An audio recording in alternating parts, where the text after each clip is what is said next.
बच्चों, कैसे हैं आप लोग? बच्चे, मैं हूं Vaibhav Agarwal and welcome to your प्यारा सा चैनल फिजिक्स ब्रो।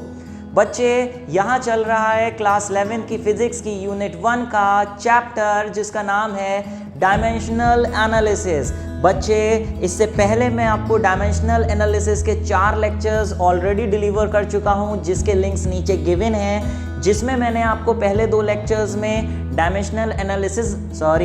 डायमेंशंस निकालना समझाया अलग अलग क्वांटिटीज़ के। तीसरे और चौथे लेक्चर में मैंने आपको एप्लीकेशंस बताई थी। डायमेंशनल एनालिसिस की 3 एप्लीकेशंस होती हैं, जिसमें पहली थी to convert one system of unit into other, दूसरी थी to check the correctness of a given physical relation या इक्वेशन, और तीसरी डायमेंशनल एनालिसिस की एप्लीकेशन हम इस लेक्चर में पढ़ने जा रहे हैं, जो क्या है? To derive relation between different physical quantities using dimensions. तो चलिए स्टार्ट करते हैं, बढ़ते हैं अपने इस टॉपिक की तरफ। ओके प्यारे, अभी इसमें क्या है, क्या करना है हमें बेटा? अगर मैं आपसे पूछूं कि बताइए काइनेटिक एनर्जी का क्या फॉर्मूला होता है, क्या काइनेटिक एनर्जी मास और वेलोसिटी पर डिपेंड करती है? कैसे डिपेंड करती है और उसका क्या फॉर्मूला है? क्या आप बता सकते हैं? जी हाँ, बता सकते हैं। क्या है फॉर्मूला? Half mv²। अगर मैं आपसे पूछूं पोटेंशियल एनर्जी का फॉर्मूला बताइए क्या होता है, क्या बता सकते हैं? हाँ बता सकते हैं, mgh। वर्क का पूछूं आप बता सकते हैं। क्यों बता सकते हैं? क्योंकि ये सारे फॉर्मूले आप ऑलरेडी 9th या 10th क्लास में पढ़ के आ रहे हैं। लेकिन प्यारे, अगर मैं आपसे पूछ लूं कि प्यारे बताओ कि सेंट्रीपिटल फोर्स का क्या फॉर्मूला होता है, बता पाओगे? अगर मैं आपको ये भी बता दूं कि सेंट्रीपिटल फोर्स मास, वेलोसिटी और रेडियस पर डिपेंड करती है, चलो अब फॉर्मूला बताओ, तो क्या बता दोगे? नहीं बता सकते, क्योंकि आपने सेंट्रीपिटल फोर्स क्या होती है शायद ये नहीं पता, और अगर पता भी है तो कभी उसका फॉर्मूला पढ़ा नहीं कि क्या फॉर्मूला होता है। लेकिन डायमेंशनल एनालिसिस की यही ब्यूटी है कि डायमेंशनल एनालिसिस के हिसाब से आज तक अगर आपने कोई गिवन फिजिकल क्वांटिटी का फॉर्मूला नहीं भी पढ़ा है, तब भी डिराइव कर सकते हो। अगर हम आपको ये दे दें कि ये क्वांटिटी इन फैक्टर्स पे डिपेंड करती है, तो बताओ फॉर्मूला क्या है, तो अपने आप फॉर्मूला आप डिराइव करने लगोगे, आप फॉर्मूला मेकर बन जाओगे, अपने आप फॉर्मूले बनाने लगोगे। कैसे? वही हम देखने जा रहे हैं। जैसे बेटा, चलो यही एग्जाम्पल से स्टार्ट करते हैं कि सेंट्रीपिटल फोर्स है, और वो सेंट्रीपिटल फोर्स यहाँ पे इन्होंने दे रखा है कि centripetal force depends on mass, velocity and radius. ये इस पे डिपेंड कर रही है 3 फैक्टर्स पे। बोले इसका फॉर्मूला बताओ क्या होगा। क्वेश्चन में इतना तो गिवन होगा कि वो क्वांटिटी कौन कौन से फैक्टर्स पे डिपेंड कर रही है, लेकिन फॉर्मूला कैसे निकालें उसके लिए अगेन जो प्रिंसिपल लगेगा वो आप पढ़ चुके हैं। कौन सा? प्रिंसिपल ऑफ होमोजेनिटी की हेल्प से ही हम यहाँ पे ये इक्वेशन डिराइव करने वाले हैं। देखिए कैसे। उसमें पहला स्टेप क्या होगा भाई, ये तो पता चल गया कि मास पे डिपेंड कर रही है, वेलोसिटी पे डिपेंड कर रही है और रेडियस पे डिपेंड कर रही है, लेकिन ये नहीं पता चला कि उसकी कितनी पावर पे डिपेंड कर रही है। जैसे इसकी पावर 1 है, 2 है, 3 है, 4 है, 5 है, क्या है? -1 है, -2 है, -1/2 है। पावर क्या है वो हमें नहीं पता। तो मेन काम यही तो है हमारा कि यहाँ पावर निकालना। तो लेट से मास की पावर A ले लें, वेलोसिटी की B और रेडियस की C। तो मेन काम हमारा ये रह जाएगा कि अगर हम किसी तरीके से A, B और C जो पावर्स हैं इसकी वैल्यू निकाल लें, तो हम कह सकते हैं कि फोर्स का फॉर्मूला क्या है? Centripetal force. सेंट्रीपिटल फोर्स का फॉर्मूला क्या है? Centripetal force. ठीक है प्यारे, अभी बात ये आई कि जैसे आप देखिए काइनेटिक एनर्जी होती है ना, काइनेटिक एनर्जी का फॉर्मूला होता है हाफ mv²। ठीक है, तो इसमें आप देख पा रहे हैं कि काइनेटिक एनर्जी जो है वो एक तो मास पे डिपेंड कर रही है, एक वेलोसिटी पे डिपेंड कर रही है। अब अगर ये फॉर्मूला नहीं पता है आपको, तो आपको यही तो निकालना होता कि मास की कितनी पावर पे डिपेंड कर रही है और वेलोसिटी की कितनी पावर पे डिपेंड कर रही है। एक्चुअल फॉर्मूले से अगर कंपेयर करें तो मास की पावर 1 पे डिपेंड कर रही है, वेलोसिटी की पावर 2 पे डिपेंड कर रही है। तो अगर किसी भी क्वांटिटी का हमें फॉर्मूला निकालना है तो हमें ये चाहिए होता है कि एक तो वो क्वांटिटी कौन कौन से फैक्टर्स पे डिपेंड कर रही है, वो तो क्वेश्चन में गिवन होता है। दूसरा, वो उनकी कितनी पावर पे डिपेंड कर रही है, और तीसरा कि जब हम प्रोपोर्शनैलिटी का साइन हटा के इज इक्वल टू लगाते हैं तो वो जो कांस्टेंट आता है के, मान लें m की पावर a वेलोसिटी की पावर b, तो हमें यहाँ एक तो a और b नहीं पता क्या है, और तीसरा हमें ये नहीं पता कि ये जो कांस्टेंट है इस कांस्टेंट की वैल्यू क्या है। तो बेसिकली जब हम कोई फार्मूला डिराइव करते हैं तो हमें पावर चाहिए होती है और ये कांस्टेंट चाहिए होता है। अगर पावर किसी तरीके से हम इसकी निकाल लें, a की वैल्यू 1 निकाल लें, यहाँ पे v की वैल्यू 2 निकाल लें और k की वैल्यू 1 निकाल लें, तो ये तीनों वैल्यूज़ अगर हम यहाँ पुट दें तो देखो काइनेटिक एनर्जी का फॉर्मूला आ जाएगा। k की जगह k की वैल्यू 1/2, k की जगह हमने 1/2 रख दिया, m की पावर a का मतलब 1 रख दिया, वेलोसिटी की पावर b की जगह 2 रख दिया, तो लो फॉर्मूला बन गया हाफ mv²। तो आप ये इतना मैंने सिर्फ ये इसलिए बताया, ये समझाने के लिए कि जब कोई भी क्वांटिटी का फॉर्मूला हमें निकालना है तो हमें एक तो पावर चाहिए होंगी और एक ये कांस्टेंट ऑफ प्रोपोर्शनैलिटी चाहिए होगा। तो वही हम यहाँ पे करने वाले हैं। फोर्स का कौन से फैक्टर्स पर डिपेंड करती है वो तो क्वेश्चन में गिवन होता है, पार्ट्स क्या हैं वो हमें निकालनी है, और जब प्रोपोर्शनैलिटी जगह इज इक्वल टू लगाएंगे तो एक कांस्टेंट लगता है, उस कांस्टेंट की वैल्यू निकालनी है। तो a, b और c और साथ में k की वैल्यू निकालनी होगी। कैसे निकालें तो आप समझिए, प्रिंसिपल ऑफ होमोजेनिटी ये कहता है कि कोई भी एक फिजिकल रिलेशन ट्रू तब होती है जब दोनों तरफ उसके बोथ साइड्स पे डायमेंशंस कैसे हो, सेम हो। अगर ये क्वेश्चन सही है तो जो इधर डायमेंशंस है वही इधर डायमेंशंस होने चाहिए। जैसे यहाँ पे फोर्स के बताइए, फोर्स के डायमेंशंस क्या होते हैं? जी हाँ, m/l/t-2, ओके। और रेडियस रेडियस एक तरीके का डिस्टेंस है, तो डिस्टेंस के होते हैं l, उसकी पावर क्या है c।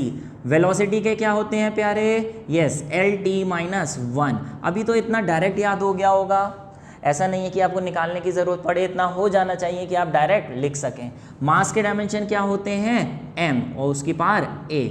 और कांस्टेंट के डायमेंशन क्या होते हैं? बेटा कांस्टेंट के कोई डायमेंशन नहीं होते। जैसे यहाँ हाफ है, हाफ के डायमेंशन पूछो तो हाफ के कोई डायमेंशन थोड़ी होते हैं, ये प्योर वैल्यू होती है। प्योर वैल्यू के कोई भी डायमेंशन, कोई भी यूनिट नहीं होती है। तो इस क्योंकि हम सिर्फ डायमेंशन लिख रहे थे तो यहाँ पे कुछ भी नहीं लिखेंगे, ब्लैंक छोड़ेंगे। चलिए फिर से, यहाँ हो गया m/l/t⁻², जबकि इधर देखिए, इधर हो गया m⁴ l⁴b t⁻⁻b ब्रैकेट खोलने पर और l⁻c। बेटा बेस दो में दो जगह l आ रहा है तो बेस सेम होता है तो पावर ऐड हो जाती हैं। m⁴ l⁻ क्या हो जाएगी? b+c और t⁻⁻b। अभी सिंपली क्या करना है आपने, ये आपके पास एक इक्वेशन बन गई, इसको LHS और RHS को अगर आप कंपेयर करें तो यहाँ m की पावर 1 है, यहाँ m की पावर 1 है, जबकि यहाँ m की पावर a है। What does this mean? Compare करें, दोनों तरफ इक्वल है, यानी a की वैल्यू किसके इक्वल रही होगी? जी हाँ, 1 के इक्वल रही होगी। तो देखिए a तो निकाल लिया, अब b कैसे निकालें? यहाँ से देखिए t की पावर -b है, जबकि यहाँ t की पावर -2 है। What does this mean? कि b की वैल्यू कितनी रही होगी? 2 रही होगी। ठीक है। तीसरा l पे देखें, l की पावर यहाँ b+c है, जबकि यहाँ पे l की पावर 1 है, यानी b+c = 1। यहाँ b निकाल चुके हैं, b = 2, ये c 1, तो c = कितना आ गया इधर आके? -1। लीजिए, तीनों चीज़ों की वैल्यू निकल आई। अब नाउ काइनेटिक एनर्जी का आपके पास क्या फॉर्मूला था? ये sorry, kinetic energy centripetal force का फॉर्मूला था कि m⁴ v⁴b और r⁴c। तो लो, a की, b की और c की वैल्यू लगा दो। a की वैल्यू होती है क्या? निकल के आई है 1, v की पावर b आई है जो कि 2, और r की पावर c आई है, c की जगह हम लिख देंगे -1। बेटा ये ऊपर -1 है तो नीचे जाके क्या हो जाएगा? जी हाँ, +1। तो लो, ये सेंट्रीपिटल फोर्स का फॉर्मूला आ गया। बोले अरे सर k की वैल्यू तो निकालिए। अरे k की वैल्यू तो रही गई, कांस्टेंट की क्या वैल्यू है? तो बेटा यहाँ मैं आपको बता दूँ कि यही डायमेंशनल एनालिसिस का ड्रॉबैक है कि हम इससे ये तो निकाल सकते हैं कि उसकी कितनी कितनी पावर पे डिपेंड कर रहा है, लेकिन k की वैल्यू, कांस्टेंट की वैल्यू नहीं निकाल सकते। ये कांस्टेंट की वैल्यू सिर्फ एक्सपेरिमेंट से ही निकल के आती है। तो क्योंकि k की वैल्यू निकाल ही नहीं सकते डायमेंशंस की हेल्प से, ये इसकी ड्रॉबैक ही है, आप कुछ कर ही नहीं सकते, तो इसलिए k को आप ऐसा ही छोड़ देंगे और आपको फुल मार्क्स मिलेंगे। लेकिन ये फॉर्मूला एक ऐसा फॉर्मूला है जो बहुत ही जाना माना फॉर्मूला है, 11th क्लास में अगली यूनिट्स में आप पढ़ने वाले हैं। यहाँ पर मैं बता दूं, जब आप फॉर्मूला पढ़ेंगे तब आपको पता चलेगा कि यहाँ पर k की वैल्यू प्रैक्टिकली 1 होती है। अगर k की वैल्यू 1 डाल दें तो फोर्स का फॉर्मूला क्या आ जाएगा, F = mv²/r। तो एक्चुअली सेंट्रीपिटल फोर्स का ये फॉर्मूला होता है जहाँ पे k की वैल्यू 1 होती है। बोले सर क्या k की वैल्यू डालना ज़रूरी है? बेटा क्योंकि ये ड्रॉबैक है डायमेंशन की, के हमें नहीं निकाल सकते, तो ज़रूरी तो नहीं है। बट के की वैल्यू अब चूंकि मैंने बता दी और 11th में ये फॉर्मूला बार बार यूज़ होना है, तो बहुत ही कॉमन सी चीज़ है, तो इट इज़ एक्सपेक्टेड नाउ कि कुछ फॉर्मूले में आपको के की वैल्यू याद होनी चाहिए कि यहाँ के की वैल्यू क्या होती है। बहुत कॉम्प्लिकेटेड है, बिल्कुल नई क्वेश्चंस है, कभी किसी ने सुनी नहीं है, लिखी नहीं है, देखी नहीं है, वहाँ पे आप के छोड़ सकते हैं, लेकिन कुछ जानी मानी क्वेश्चंस में आपको के की वैल्यू अपने पास से लिखनी पड़ेगी कि हेयर के क्या है। जैसे यहाँ पे देखिए, ये फॉर्मूला अगर आएगा, यहाँ पे ए और बी की वैल्यू निकाल लेंगे तो के की वैल्यू, अब ये नहीं कि सर यहाँ पे के की वैल्यू हम ऐसे ही छोड़ दिया, ए और बी तो निकाल लिया था हमने, तो ये लीजिए सर के वैसे लिख दिया, एम की पावर ए की वैल्यू 1 आई थी और बी की वैल्यू 2 आई थी, तो सर के mv² लिखा है। अरे भैया अब अगर इसमें ऐसे लिखोगे तो कितनी बुद्धिमत्ता आपकी दिखाई देगी। क्या बचपन से नहीं पढ़ते आ रहे हो के की वैल्यू क्या होती है? हाफ mv², काइनेटिक एनर्जी का फॉर्मूला है, तो के की वैल्यू पता है आपको 1/2। ऐसे ही नाउ इट इज़ एक्सपेक्टेड कि यहाँ पे के की वैल्यू आपको पता होनी चाहिए। ठीक है, तो कुछ क्वेश्चंस में मैं बताता जाऊँगा, वो आप नोट करते जाइए और याद करते जाइए। कई क्वेश्चंस में कोई नए होंगे तो वहाँ पे आपके ऐसे भी छोड़ सकते हैं। ठीक है, चलिए अगले क्वेश्चन की तरफ चलिए। जैसे काइनेटिक एनर्जी का ही एग्जाम्पल ले लीजिए। अगर काइनेटिक एनर्जी का फॉर्मूला डिराइव करने को आ जाए, क्वेश्चन में लिख के आ गया, मान लें कि kinetic energy depends on mass and velocity, तो डिराइव इट्स फॉर्मूला। तो पहला स्टेप ये होता है कि वो जो क्वांटिटी है वो किन किन फैक्टर्स पर डिपेंड करती है। आप ऐसे प्रोपोर्शनैलिटी का साइन लगा के यहाँ पे उनकी पावर ए और बी लिखते हैं। अगले स्टेप में क्या होता है, उसका फॉर्मूला बनाने के लिए इक्वालिटी साइन लगाते हैं प्रोपोर्शनैलिटी जगह, और यहाँ पे एक कांस्टेंट लगता है। बाकी सब चीज़ें वैसे ही। के निकाल नहीं सकते तो मेन जो मकसद रह जाता है वो ए और बी निकालने का रह जाता है। अभी जैसे मैंने बताया, अगले स्टेप में दोनों तरफ डायमेंशंस डालेंगे और ए और बी की वैल्यू निकालेंगे। पॉज करिए, सिंपल सा क्वेश्चन है, अपने आप करिए फिर चेक करिए। ठीक है, करिए पॉज।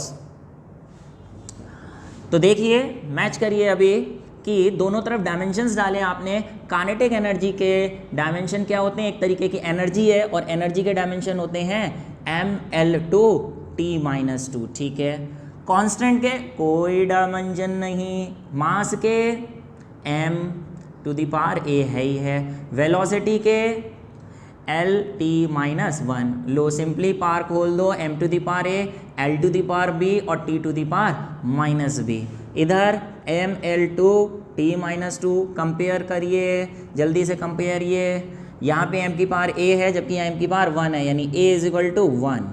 यहाँ l की पावर b है जबकि l की पावर 2 है, यानी b = 2। यहाँ t की पावर -b है जबकि t की पावर -2 है, यानी -b = -2।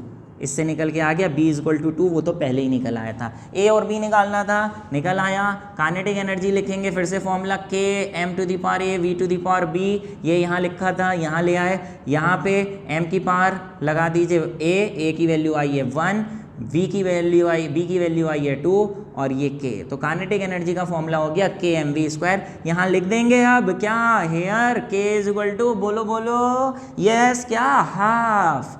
तो काइनेटिक एनर्जी का फॉर्मूला हो गया ½ mv²। देखिए इस तरीके से फॉर्मूला आप डिराइव कर सकते हैं। देखिए कितना आसान है, आपको बस क्वांटिटी दे देंगे और आपको फॉर्मूला डिराइव करना है। बेसिक सी बात यह है कि आपको छोटी छोटी डायमेंशंस याद होनी चाहिए, या जैसे coefficient of elasticity, coefficient of viscosity question में आ गया तो उसका क्या फॉर्मूला होता है, वो फॉर्मूले से आपको डायमेंशन निकालना आना चाहिए ताकि डायमेंशंस आप यहाँ पे सही तरीके से डाल सकें। बाकी कोई बहुत मुश्किल एप्लीकेशन ये है नहीं। चलिए अगले क्वेश्चन की तरफ ये कर लीजिए, फिर अगले क्वेश्चन पे। ठीक है प्यारे, बहुत ही पॉपुलर क्वेश्चन हम करने जा रहे हैं, एग्जाम्स में कई बार आ चुका है और आता रहेगा। कह रहे हैं derive an expression for the time period of the Bob of a simple pendulum which depends on. Time period का फॉर्मूला निकालना है। अभी टाइम पीरियड क्या होता है ज़रूरी नहीं है ये समझना, लेकिन इतना ज़रूर समझ में आ रहा है कि टाइम पीरियड एक तरीके का टाइम होता होगा। फिलहाल चलो बता दे रहा हूँ टाइम पीरियड क्या होता है। पेंडुलम है, नीचे बॉब लटकी हुई है, उसे एक तरफ ले गए साइड में और छोड़ दिया तो ये ऐसे जाएगी, फिर वापस अपनी ओरिजिनल पोजीशन पे आएगी। तो एक चक्कर लगाने में जितना टाइम लगता है उसे टाइम पीरियड। और कह रहे हैं वो किस पर डिपेंड कर रहा है, मास ऑफ द बॉब जो नीचे टंगी हुई है, लेंथ ऑफ द पेंडुलम और एक्सेलरेशन ड्यू टू ग्रेविटी। तो ये 3 फैक्टर्स पे अगर डिपेंड कर रहा है, क्वेश्चन में गिवन है, तो कह रहे हैं कि उसका फॉर्मूला निकालिए। फिर से बच्चे वही काम बार बार करना है, बोले टाइम पीरियड का फॉर्मूला निकालना है जो किस पर डिपेंड कर रही है, मास ऑफ द बॉब, ठीक है, लेंथ ऑफ द पेंडुलम, ठीक है, और acceleration due to gravity G पे डिपेंड कर रही है। इन 3 फैक्टर्स पर डिपेंड कर रही है। पहला स्टेप ये। दूसरा स्टेप, अगर हमें इसका फॉर्मूला निकालना है, इसका मतलब हमें पता होना चाहिए कि ये एक क्या क्या पावर पे डिपेंड करती हैं। तीसरा स्टेप क्या होगा, इज इक्वल टू का साइन लगाएंगे और उसके प्रोपोर्शनलिटी की जगह फिर एक कांस्टेंट के लग जाएगा जिसकी कोई भी डायमेंशन नहीं होती है।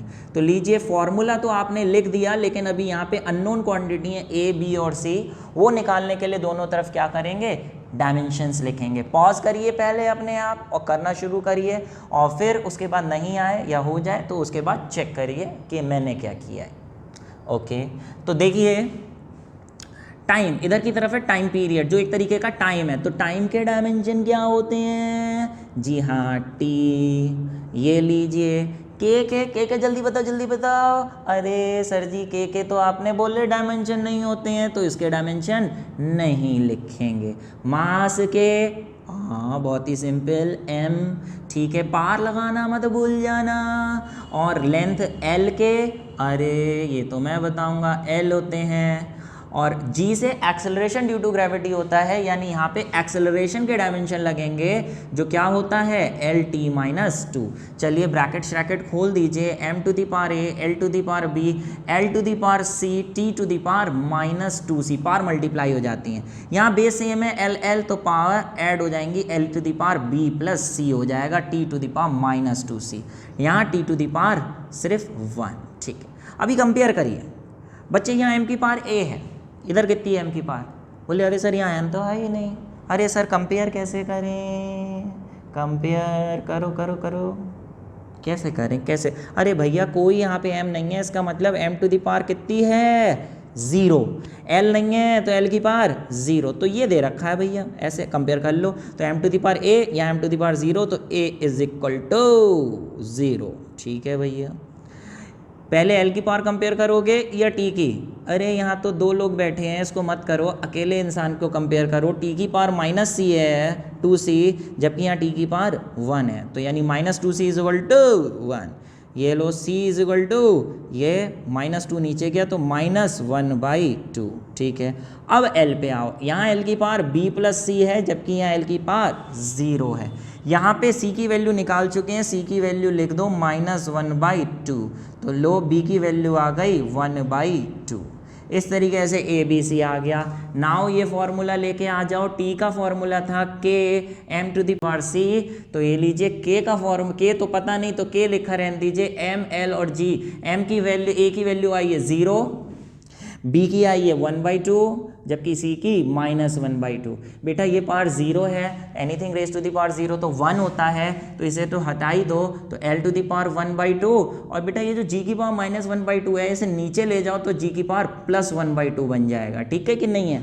यानी एक बात यहाँ तो ये समझ में आई कि टाइम पीरियड मास पे डिपेंड करता ही नहीं। क्वेश्चन में दिया था, बट हमें एक्सप्रेशन में डेरिवेशन से पता चला कि मास पे डिपेंड करता ही नहीं है, मास यहाँ गायब हो गया। अच्छा बेटा यहाँ ये भी पावर 1/2, ये भी पावर 1/2, तो बेटा 1/2 पावर का मतलब रूट नहीं होता है, तो ऊपर का भी रूट कर दो, नीचे का भी रूट कर दो, दोनों का रूट कॉमन ले लो, ये टाइम पीरियड का फॉर्मूला आ गया। यहाँ के की वैल्यू डालोगे कि नहीं डालोगे, बेटा again this is a very popular formula, और ये आप पढ़ भी चुके हो, अभी 11th क्लास में ही मैंने करवाया है। जी हाँ, डायमेंशन एनालिसिस के चैप्टर में जब हम टाइम पीरियड का डेरिवेशन कर रहे थे, चेक द करेक्टनेस कर रहे थे, तो वहाँ पे हमने देखा था कि के की वैल्यू क्या थी, के की वैल्यू थी 2 पाई। याद आया कुछ? टाइम पीरियड का फॉर्मूला चेक करने को कहा था कि 2 पाई रूट एल अपॉन जी होता है कि नहीं होता है, तो वहाँ पे पढ़ा था। तो आप ये पॉपुलर फॉर्मूला यहाँ पे लिख दीजिए कि हेयर के इज इक्वल टू 2 पाई, तो टाइम पीरियड का ये फॉर्मूला आ गया, इस तरीके से डिराइव कर लिया। बहुत ही इंपॉर्टेंट क्वेश्चन। चलिए और अच्छे क्वेश्चन की तरफ चल रहे हैं। तो प्यारे चलिए अगले क्वेश्चन की तरफ।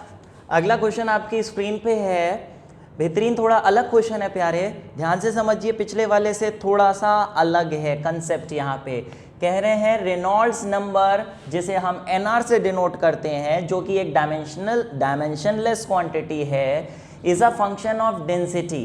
फंक्शन का मतलब कि ये क्वांटिटी किन किन फैक्टर्स पे डिपेंड कर रही है, वो दे रखा है कि एनआर जो रेनॉल्ड्स नंबर है किस किस का फंक्शन है, एक तो डेंसिटी रो का, दूसरा एवरेज वेलोसिटी v का, एंड कोफिशिएंट ऑफ विस्कोसिटी ईटा। बेटा इस सिंबल को n को लंबा करके बना देते हैं, इसे ईटा बोलते हैं। ये कोफिशिएंट ऑफ विस्कोसिटी इस ईटा से डिनोट होता है। ये रेनॉल्ड्स नंबर इन 3 फैक्टर्स पे डिपेंड करता है। आगे क्या लिखा है, given that NR is also directly proportional to D. एक यहाँ पे इन्होंने ये बात और दे दी कि एनआर जो है कैपिटल डी के भी डायरेक्टली प्रोपोर्शनल है। कैपिटल डी के डायरेक्टली प्रोपोर्शनल उसने साफ साफ बता दिया कि इन 3 पे तो डिपेंड कर रहा है, लेकिन इन 3 की कितनी पावर पे डिपेंड कर रहा है ये उसने नहीं बताया। जबकि डी के लिए उसने डायरेक्टली बता दिया कि डी पे डायरेक्टली प्रोपोर्शनल है। डायरेक्टली प्रोपोर्शनल का मतलब डी की पावर 1, अगर डी की पावर 2 होता तो लिख देते it is directly proportional to square of D, लेकिन उसने सिर्फ डी लिखा, इसका मतलब डी की पावर 1। इसका मतलब ये है प्यारे कि एनआर जो है 4 फैक्टर्स पे डिपेंड कर रहा है, रो, वी, ईटा और डी, जिसमें इन तीनों की पावर्स तो हमें नहीं मालूम, लेकिन इसकी पावर मालूम है 1। तो हम इसको इस तरीके से लिखेंगे। अब यहाँ पे ये मत पूछना कि सर रेनॉल्ड्स नंबर क्या होता है, बेटा आगे चैप्टर्स हैं उसमें डिटेलिंग पढ़ी जाएगी, फ्लूइड फ्लो वगैरह में, फ्लूइड डायनामिक्स में आएगा। अभी सिर्फ हमें डेरिवेशन से मतलब है, इसकी डेरिवेशन करते हैं डायमेंशन की हेल्प से। तो हमें ये प्रूफ करना है कि एनआर इसके डायरेक्टली प्रोपोर्शनल होगा, ये प्रूफ करिए। तो बेटा फॉर्मूला बनाएंगे, फॉर्मूला क्या होगा, इज इक्वल टू लगा के एक कांस्टेंट लगेगा, कांस्टेंट और ईटा और सी और डी और ए, इसमें आप दोनों तरफ डायमेंशन डाल दीजिए, ए बी सी की वैल्यू निकालिए, देखिए क्या आती है। देखिए प्यारे, इसमें हम यहाँ पे लिखा है आपका एन आर, जबकि यहाँ के रो वी डी रो वी ईटा और डी, ए बी और सी। बच्चे दोनों तरफ डायमेंशन डालें तो एन आर का मतलब था रेनॉल्ड्स नंबर, और रेनॉल्ड्स नंबर के क्या डायमेंशन होते हैं, आपने कभी नहीं पढ़े रेनॉल्ड्स नंबर, इसलिए उसने ब्रैकेट में दे दिया कि ये डायमेंशनलेस क्वांटिटी है। वैसे भी नाम से ही पता लग रहा है रेनॉल्ड नंबर एक तरीके का नंबर होता है, और बेटा नंबर के कोई डायमेंशन नहीं होते हैं, तो आप यहाँ पे 1 लिखेंगे, 1 लिख दो, या फिर m to the power 0, l to the power 0, t to the power 0। चलो अगले स्टेप पे k के कोई डायमेंशन नहीं, रो डेंसिटी होती है, डेंसिटी होता है mass upon volume, mass upon volume में हो गया m अपॉन l क्यूब, ठीक है, ml-3 उसकी पावर a, वेलोसिटी के क्या lt-1, और कोफिशिएंट ऑफ विस्कोसिटी के बोले सर वो तो याद ही नहीं है हमें। कोई बात नहीं, नहीं याद है, वैसे तो याद होना चाहिए, नहीं याद है तो फॉर्मूला आपको याद होना चाहिए।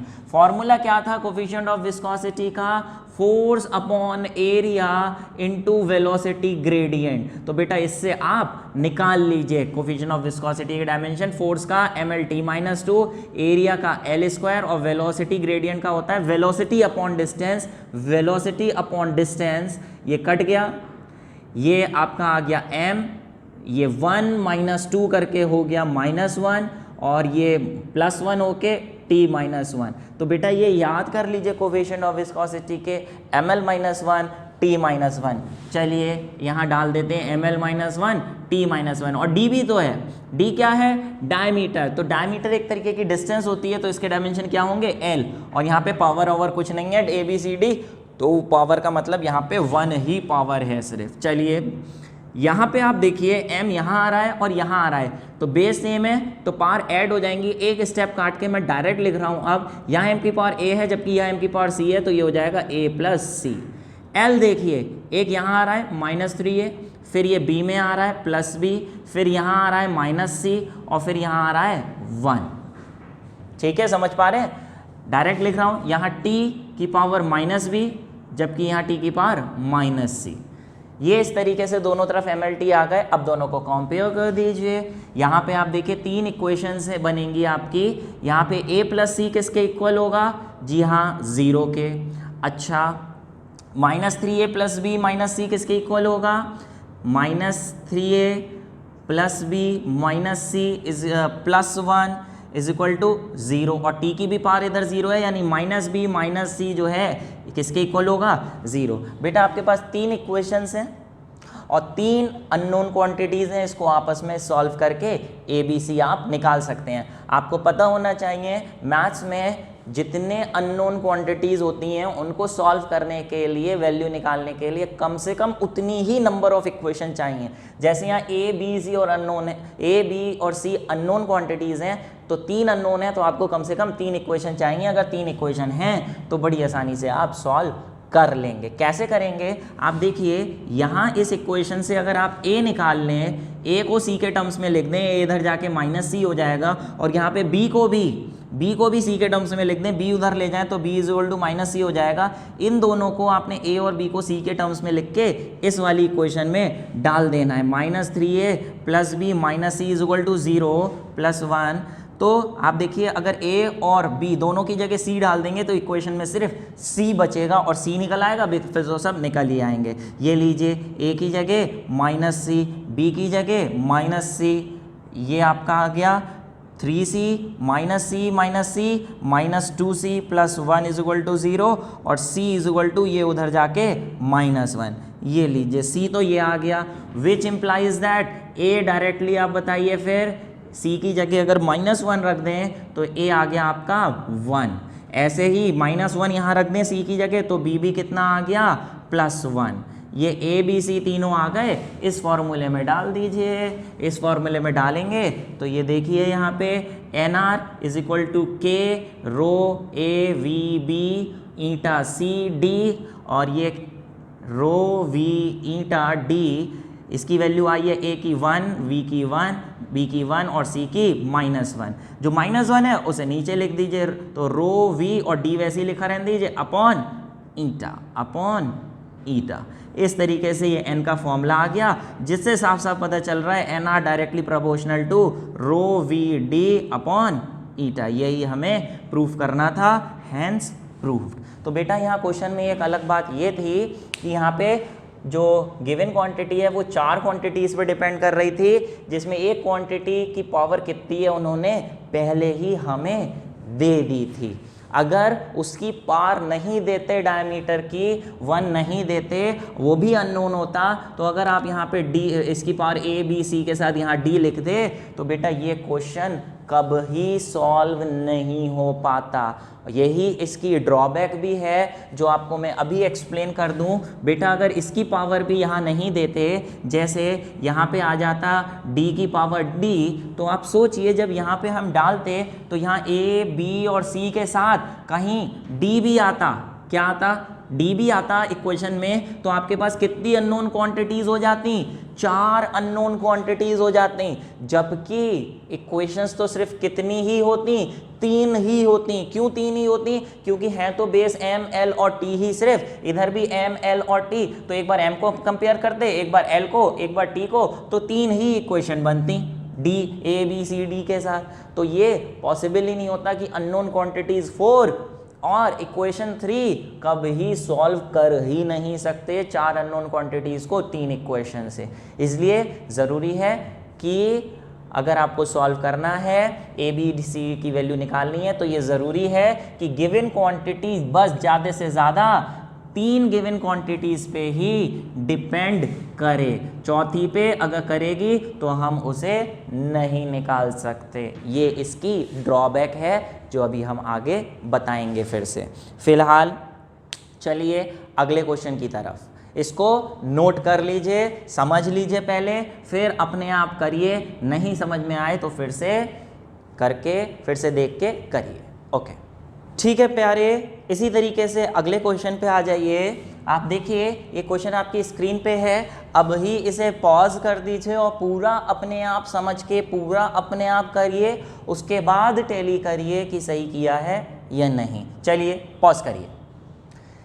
ठीक है, देख लीजिए, कह रहे हैं derive expression for volume of liquid flowing out per second through up. किसका एक्सप्रेशन निकालना है? Expression for volume of liquid flowing per second.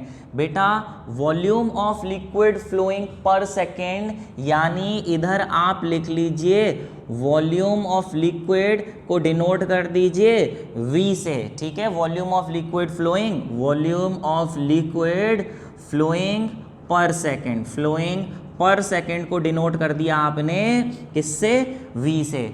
और ये किस किस पे डिपेंड कर रहा है? Assume that rate of flow of liquid depends on, rate of flow of liquid depend कर रहा है किस पे? तीन quantity. Rate of flow of liquid कोई अलग चीज नहीं होती बेटा, जो volume flowing per unit time होता है, वॉल्यूम फ्लोइंग पर सेकंड होता है, उसी को रेट बोलते हैं। कितना लिक्विड फ्लो कर रहा है वो वॉल्यूम, और पर सेकंड कितना फ्लो कर रहा है, एक सेकंड में कितना फ्लो कर रहा है, उसी को rate of flow of liquid बोलते हैं। वो किस पे डिपेंड कर रहा है? एक तो कोफिशिएंट ऑफ विस्कोसिटी पे, एक रेडियस पे, और एक प्रेशर ग्रेडियंट पे। इसका फॉर्मूला क्या होगा उसके लिए? इसकी पावर a, इसकी पावर b, इसकी पावर c। तो v इज इक्वल टू, जब हम k लगाएंगे तो ये ईटा की power a, r to the power b, p upon l to the power c। अब बेटा दोनों तरफ डायमेंशंस रख दीजिए और a b c की वैल्यू निकाल लीजिए। बताइए v के डायमेंशन क्या होंगे?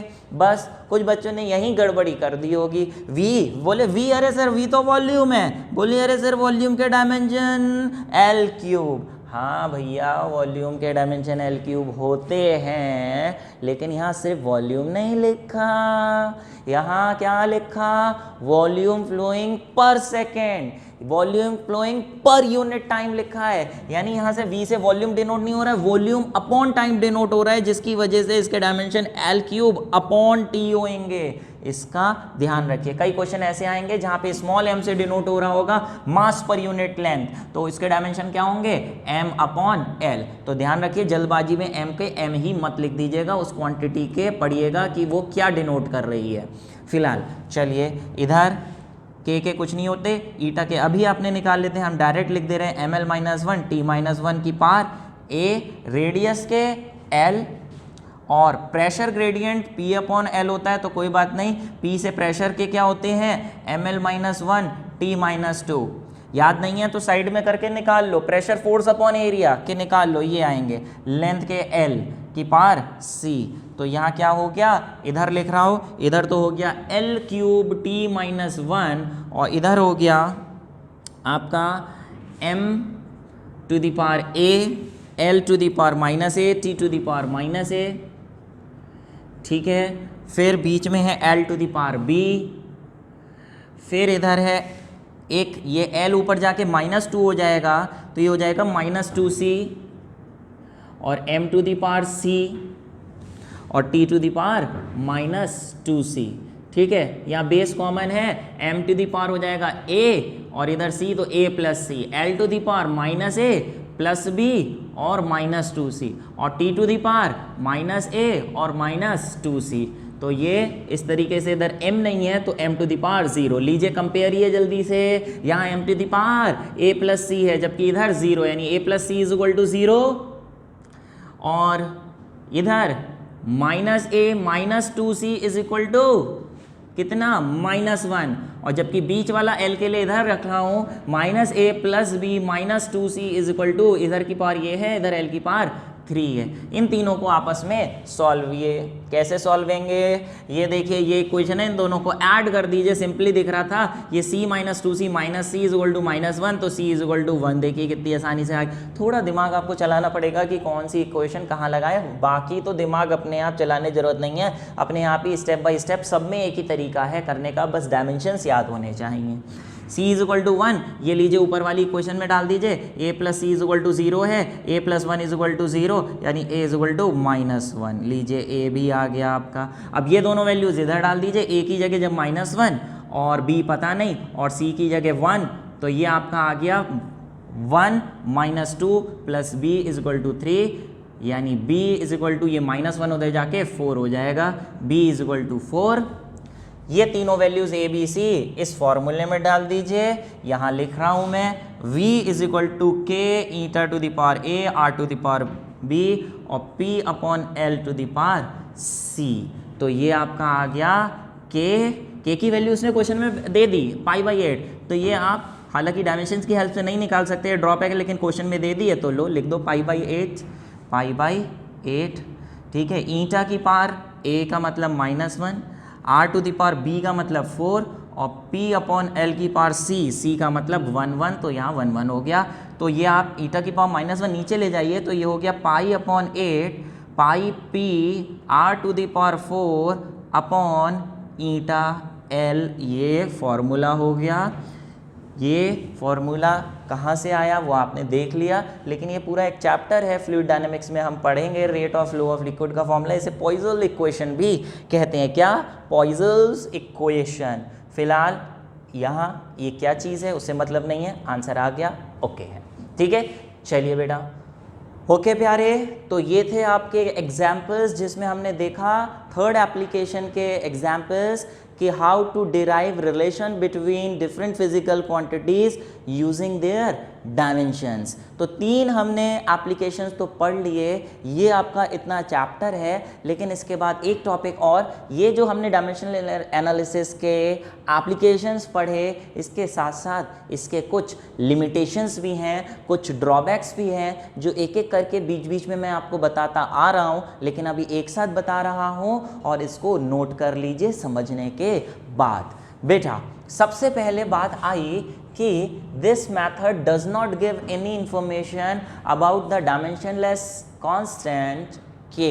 बेटा आपने देखा था इतने सारे अभी जो हम डेरिवेशन करते आ रहे थे, जैसे हमने कहा कि f depends on m v and r to the power a b and c, proportionality का साइन हटा के इज इक्वल टू लगा के k निकालते हैं, k लगाते हैं, तो बेटा k के डायमेंशंस या k की वैल्यू क्या होगी, k की वैल्यू हम इस मेथड से नहीं निकाल सकते, ये इसका ड्रॉबैक है एक, ये पहले बताया था। दूसरा देखिए, अभी मैंने बोला it fails to derive a relationship between physical quantity when a given physical quantity depends on more than 3 quantities. जैसे डिटेल में अभी मैंने एक्सप्लेन किया था, शॉर्ट में अभी फिर से बता रहा हूँ। जैसे मान लें कि ये इस तरीके से क्वांटिटी है, 3 क्वांटिटीज़ पे डिपेंड कर रही है, तो जिसकी पावर ए बी सी आ रही है, तो जब आप दोनों तरफ एम एल टी लगाएंगे तो इधर M to the power 1 L T -2 आएगा, इधर भी करेंगे तो ऐसे ही रफली लिख रहा हूँ अभी, जैसे इधर कुछ आ गया a plus B L to the power -a plus 2b minus C और T to the power -c plus b, इस तरीके से आ गया।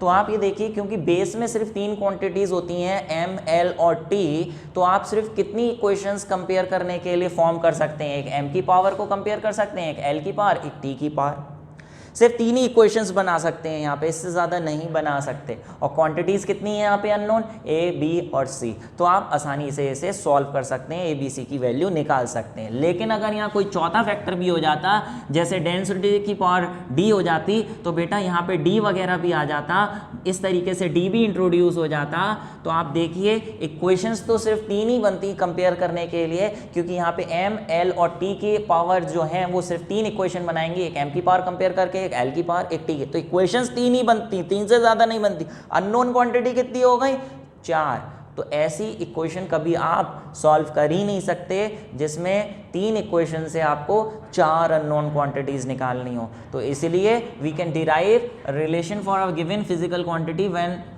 इट डिपेंड्स ओनली ऑन 3 और less than 3 quantities, more than 3 होगी तो डिराइव नहीं कर सकते, ठीक है। तीसरा क्या है, it fails to derive composite relations. बोले सर ये कंपोजिट रिलेशंस क्या होती हैं?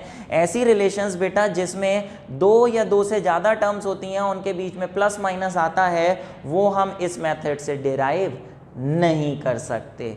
क्यों नहीं कर सकते? जैसे यही इक्वेशन ले लीजिए, अगर इक्वेशन में आप देख रहे हैं एस जो है वो यू पे, टी पे और ए पे डिपेंड कर रहा है, तो डायमेंशन की एनालिसिस ये कहती है कि गिवन क्वांटिटी जिन फैक्टर्स पर डिपेंड करती है उसको आप ऐसे लिख लीजिए यू, ए और टी, और उसकी पावर हमें निकालनी है लेट से पी क्यू आर। तो जब आप इसे बेटा डिराइव करेंगे तो आप देखिए यू, ए, टी, तीन क्वांटिटीज तो हमने लिख ली जिन पे डिपेंड कर रही है, लेकिन उनके बीच में क्या साइन है? मल्टीप्लाई का साइन हम लगाते हैं तो हमें ये तो पता ही नहीं चलेगा कि कहाँ बीच में प्लस आना है या माइनस आना है, या कौन सी दो क्वांटिटीज एक तरफ रहेंगी, कौन सी दो क्वांटिटीज एक तरफ रहेंगी। तो इस मेथड से हम ऐसी इक्वेशंस को डिराइव नहीं कर सकते। चेक तो कर सकते हैं डायमेंशनली कि ये सही है या नहीं, उसके लिए इसकी डायमेंशन इसकी और इसकी डायमेंशन सेम होनी चाहिए, लेकिन अगर ये नहीं पता और डिराइव करने को कहें तो हम डिराइव नहीं कर सकते अगर बीच में प्लस या माइनस का साइन आ रहा है। चौथा, it fails to derive relationship which contains trigonometric, logarithmic और एक्सपोनेंशियल फंक्शंस। कहने का मतलब ये, जैसे बेटा अगर कोई गिवन क्वांटिटी मान लें किसी ट्रिग्नोमेट्रिक फंक्शन पे डिपेंड कर रही है, जैसे साइन कॉस टेन थीटा पे डिपेंड कर रही है, जैसे सरफेस टेंशन होती है बेटा, सरफेस टेंशन लेट से डिनोट बाय टी, वो पता है किस पे डिपेंड करती है? इट डिपेंड्स ऑन इसका आर रो जी, ठीक है, मान लें r rho g cos theta और एच पे डिपेंड करती है, या हाइट है, ठीक है, एक हाइट है, मान लें कैपिलरी में कितनी हाइट तक लिक्विड चाहता है, वो इस तरीके से डिपेंड करता है सरफेस टेंशन, आर रो जी और कॉस थीटा। ये 5 फैक्टर्स पे डिपेंड करता है। पहली बात तो 5 फैक्टर्स पे करता है डिपेंड, हम इससे डिराइव कर ही नहीं सकते डायमेंशनली क्योंकि ये 3 से ज़्यादा है। मान लें कि अगर ये सिर्फ 3 फैक्टर्स पे भी डिपेंड कर रहा होता, जिसमें sign cos ten trigonometric function या लॉग वगैरह जैसी या एक्सपोनेंट ई जैसी कोई चीज़ आ रही होती, जो तीनों चीज़ें डायमेंशनलेस होती हैं, जैसे कॉस थीटा यहाँ पे आ रहा है डायमेंशनलेस क्वांटिटी है, तो हम इसका फॉर्मूला इसके टर्म्स में ज़िंदगी में कभी नहीं निकाल सकते डायमेंशन की हेल्प से। क्यों? क्योंकि आप ये देखिए दोनों तरफ जब आप डायमेंशन डालेंगे कांस्टेंट लगा के, तो हाइट के एल होते हैं, ठीक है, के कुछ नहीं, और रेडियस के एल, डेंसिटी के LT-1, par A B C जब आप लगाएंगे तो इसकी पावर आपने ए लगा दी, इसकी पावर आपने बी लगा दी। और कॉस थीटा के डायमेंशन क्या होते हैं? कॉस थीटा एक रेशियो है बेस अपॉन हाइपोटेन्यूज, तो ये डायमेंशनलेस होता है, इसकी डायमेंशन 1 लिख देंगे कि पार सी। जब आप आगे प्रोसीडेंगे तो आप देखिए यहाँ तो L to the power a, L to the power b, T to the power minus b, जबकि 1 की कुछ भी पावर कर लें वो 1 ही होता है, जिसकी वजह से सी तो यहाँ इस इक्वेशन से गायब ही हो गया। देखो 1 की पावर सी गायब हो गया। सी गायब होने से जब आप इक्वेशंस बनाएंगे कंपेयर करके, तो उन इक्वेशन में सी तो आएगा ही नहीं, और अगर सी आएगा ही नहीं तो फिर सी कैसे बताओगे? फिर गिवन रिलेशन का क्या फॉर्मूला है वो कैसे बताओगे? तो this method fails to derive relation which contains trigonometric ratios, logarithm और या फिर एक्सपोनेंशियल फंक्शंस। फिलहाल लास्ट इसकी ड्रॉबैक पे आइए। लास्ट ड्रॉबैक ये है कि कोई भी इक्वेशन इस तरीके से लिखी हुई है, जैसे v = u + at लिखा है, ये आप ये तो बता सकते हैं v = ये क्वेश्चन होती है ना, सही क्वेश्चन है ना, आप पढ़ते हुए आ रहे हैं 9th क्लास में, ठीक है। लेकिन अगर मैं यहाँ इस तरीके से लगा दूँ v = ½ u + 380, क्या ये इक्वेशन सही है? क्या प्रैक्टिकली ये एग्जिस्ट करती है? जी नहीं, ये एग्जिस्ट ही नहीं करती, ऐसी कोई इक्वेशन होती ही नहीं है। तो लेकिन अगर आप इसको डायमेंशन एनालिसिस की हेल्प से चेक करें तो आप देखिए इसके डायमेंशन, इसके डायमेंशन और इसके डायमेंशन अब भी सेम आएंगे। जब आप इसके डायमेंशन निकालेंगे, चाहे यहाँ पे 1/2 लिखा हो, चाहे 2 लिखा हो, चाहे कुछ नहीं लिखा हो, डायमेंशन तो सिर्फ u के ही देखेंगे जो LT-1 होते हैं। ये नंबर के कोई डायमेंशन होते ही नहीं है। तो अगर आप डायमेंशन एनालिसिस से चेक करेंगे तो इसके भी LT-1 आएंगे, इसके भी LT-1 और इसका भी LT-1। तो डायमेंशन एनालिसिस की हेल्प से तो लग रहा है ये इक्वेशन करेक्ट है, डायमेंशनली करेक्ट है। क्या प्रैक्टिकली ये इक्वेशन एग्जिस्ट करती है? नहीं करती। प्रैक्टिकली सिर्फ ये इक्वेशन एग्जिस्ट करती है जब यहाँ पे कुछ नहीं लिखा होता। तो यानी डायमेंशन एनालिसिस की हेल्प से हम सिर्फ ये तो प्रेडिक्ट कर सकते हैं कि वो डायमेंशनली करेक्ट है या नहीं है, बट ये प्रेडिक्ट नहीं कर सकते कि वो प्रैक्टिकली करेक्ट है, प्रैक्टिकली एग्जिस्ट करती है, रिलेशन सही है या नहीं। समझ पा रहे हैं? तो ये इसके 5 ड्रॉबैक्स हैं बेटा, नोट कर लीजिए पॉज करके। ये जब मैं चैप्टर बेटा आपको पढ़ा रहा हूँ तो बहुत ज़रूरी है कि आप लोग पढ़ाते पढ़ाते प्रॉपर तरीके से इसके नोट्स बनाएं। अगर आप कहीं कोचिंग स्कूल में सही से आपको फैसिलिटी नहीं मिल रही है तो मैं आपको पूरी फैसिलिटी दे रहा हूँ, प्रॉपर नोट्स हैं ये, आपको एग्ज़ाम्स में टेस्ट में बहुत हेल्प करने वाले हैं।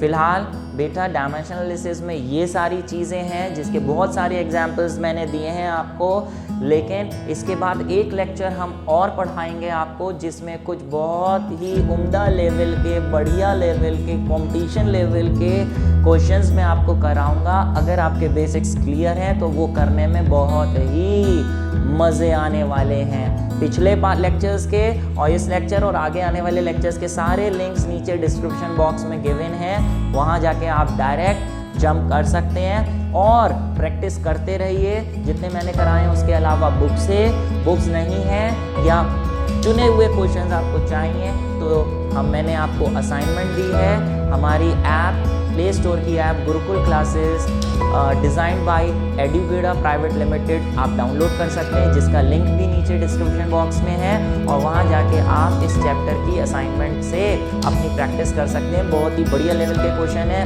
प्रैक्टिस के लिए भी, और जो मैंने कराए वो भी उसमें इंक्लूडेड है। फिलहाल बच्चे आज के लिए इतना ही, मेहनत करते रहिए, stay blessed, stay happy, thank you very much and all the best.